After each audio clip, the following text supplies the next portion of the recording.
68,2%, đó là mức tăng của giá thịt heo so với cùng kỳ năm trước. Theo nhận định của đại diện Cục Quản lý giá, thời gian qua, giá thịt heo đang làm khó cho CPI.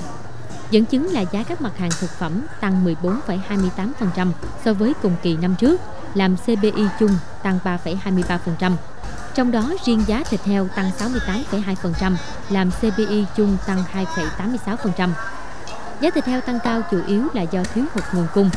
Hiện nay, nguồn cung thịt heo đang được bổ sung từ hoạt động chăn nuôi, tái đàn, nhập khẩu, dần đáp ứng nhu cầu thị trường. Trong các tháng tiếp theo, theo nhận định của chuyên gia về thị trường, giá thịt heo nhiều khả năng sẽ không có biến động lớn so với hiện nay và có thể xu hướng giảm dần trong quý tư năm 2020. Song cũng có lo ngại, hiện nay dịch tả heo châu Phi vẫn còn diễn biến phức tạp. Một số tỉnh mặc dù đã công bố hết dịch, nhưng sau đó dịch bệnh tái bùng phát trở lại, sẽ làm ảnh hưởng đến công tác tái đàn, tăng đàn.